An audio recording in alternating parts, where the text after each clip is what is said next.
Professor साहब जो doctor Sanjay साहब हैं, वो घर से निकले थे और 7:45 के आसपास उनका अपनी पत्नी से आखिरी बार संपर्क हुआ था और उसके बाद से वो जो है मिसिंग थे। उस संबंध में पुलिस को जब सूचना मिली तो पुलिस ने तकनीकी अनुसंधान करते हुए और लोकेशन के आधार पर उनकी जो गाड़ी थी, 4 व्हीलर व्हीकल था, उसको हम लोगों ने जो है बरामद किया था गांधी सेतु से। उस संबंध में उनकी पत्नी के लिखित आवेदन के अनुरोध पर, जिसमें उन्होंने उनको खोजने का अनुरोध किया था, लेकिन मामले की संवेदनशीलता को देखते हुए पत्रकार नगर में FIR नंबर 185/2023 रजिस्टर किया गया था।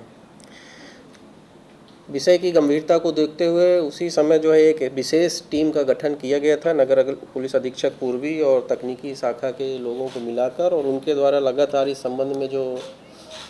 इन्वेस्टिगेशन के जो ट्रेडिशनल टेक्निक्स हैं और जो नए तकनीक हैं, नवीन तकनीकों का इस्तेमाल करते हुए इस केस का अनुसंधान अभी तक किया जा रहा है। प्राथमिक अनुसंधान में हम लोगों ने उनके घर से लेकर गांधी सेतु और वैशाली एंड तक लगभग 100 से ज़्यादा CCTV फुटेज का अवलोकन किया और उनका जो पूरा घर से लेकर गांधी सेतु पर जहां उन्होंने व्हीकल छोड़ा है वहां तक का जो CCTV फुटेज का अवलोकन किया गया, उसमें अवलोकन से ये स्पष्ट हुआ कि पूरे रास्ते में घर से निकलने से लेकर और गांधी सेतु पर गाड़ी छोड़ने तक कहीं भी कोई बाह्य व्यक्ति, कोई दूसरा व्यक्ति उनके साथ गाड़ी में बैठा हुआ या किसी प्रकार के जोर जबरदस्ती करता हुआ नहीं पाया गया है। इसे प्रथम दृष्टया ये प्रतीत हो रहा है कि इस संबंध में जो कोई अपराध की घटना नहीं घटित हुई है।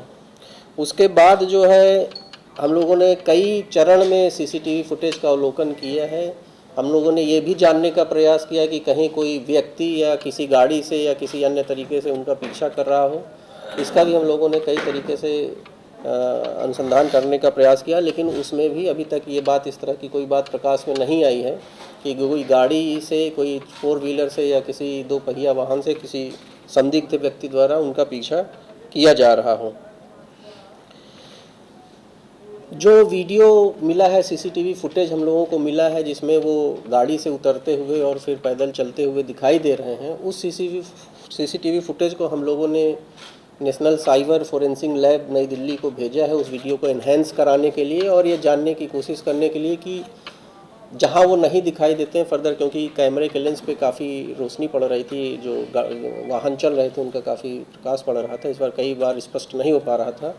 तो हम लोग उसका जो नेशनल साइबर फोरेंसिक लैब है नई दिल्ली में, उससे भी उसको इन्हेंस कराने के लिए प्रयास कर रहे हैं और हम लोगों ने वीडियो उनको भेजा है और उनसे रिक्वेस्ट किया है कि अगर इन्हेंस करके कोई फर्दर जानकारी वो दे सकें तो हम लोग उसको अनुसंधान में अपने आगे कार्रवाई करेंगे। संजय कुमार जी की गाड़ी का भी FSL द्वारा जांच कराया गया था। उस जांच के क्रम में भी कोई संदिग्ध बात अभी तक प्रकाश में नहीं आई है। उनके पास 3 मोबाइल फ़ोन थे, जिसमें से 2 मल्टीमीडिया सेट थे और एक जो ट्रेडिशनल कीपैड फ़ोन होता है वो है। उसका भी जो है हम लोगों ने आर्थिक अपराध इकाई की मदद से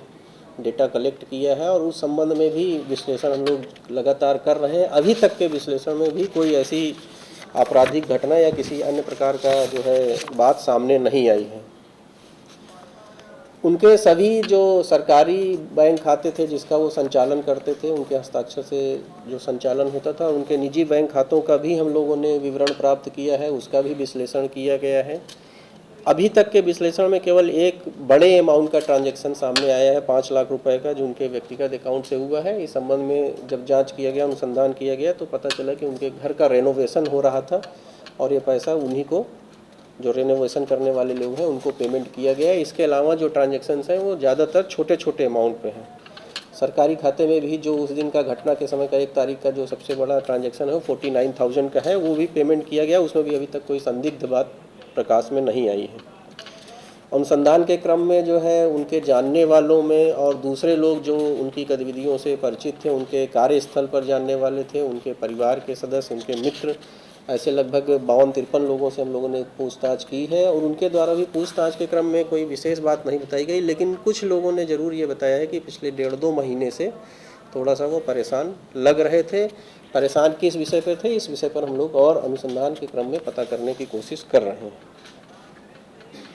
जो भी साक्षियों द्वारा बयान दिया जा रहा है उसका जो है हम लोग वैज्ञानिक तरीके से फर्दर उसको कोरोबरेट करने की कोशिश कर रहे हैं। जो नए तथ्य बताए जा रहे हैं उन तथ्यों को भी फर्दर दूसरे साक्षियों से या वैज्ञानिक तरीकों से कोरोबरेट करने की कोशिश कर रहे हैं और इस संबंध में जो विशेष टीम है उसके द्वारा लगातार प्रयास किया जा रहा है।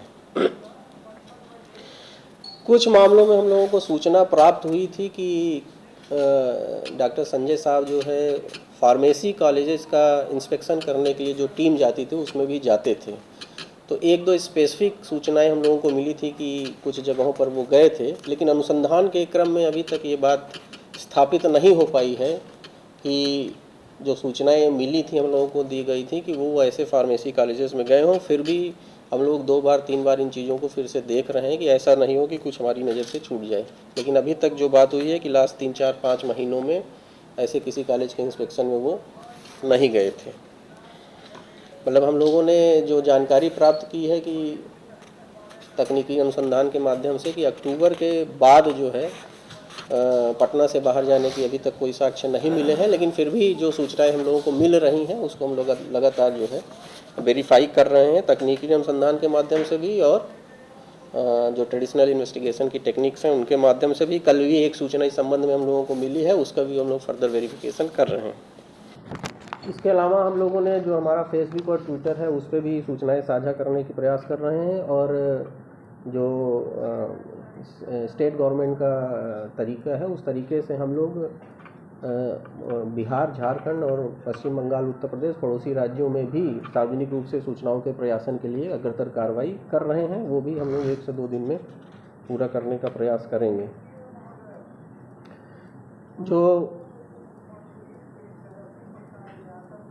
क्योंकि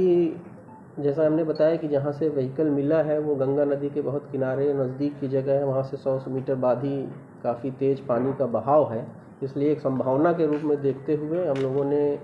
जो स्थानीय गोताखोर हैं जिनके बारे में हम लोगों ने पता किया कि वो गंगा में जो है डाइविंग कर सकते हैं, अच्छे गहराई में जा सकते हैं, ऐसे लोगों की और SDRF के जो एक्सपर्ट टीम है उसकी भी मदद ले रहे हैं और लगातार उनके द्वारा सुबह से शाम तक प्रयास किया जा रहा है। इस संबंध में हम लोगों को 10 तारीख को एक अज्ञात शव भी मिला था जो नीचे गंगा में था, उसका वेरिफिकेशन भी हम लोग कर रहे हैं। उस संबंध में आलमगंज थाने में अलग से UD केस किया गया है। जिला पुलिस ने इसमें एक और किया है कि आज जो है हम लोगों ने एक प्रस्ताव समर्पित किया है 2 लाख रुपए का पुरस्कार की घोषणा का। किसी भी व्यक्ति द्वारा यदि डॉक्टर संजय के विषय में कोई जानकारी उपलब्ध कराई जाती है जिससे उनको खोजा जा सके या कोई उनके बारे में लीड मिल सके तो हम ऐसे व्यक्ति को हम लोग 2 लाख रुपए का पुरस्कार भी देंगे।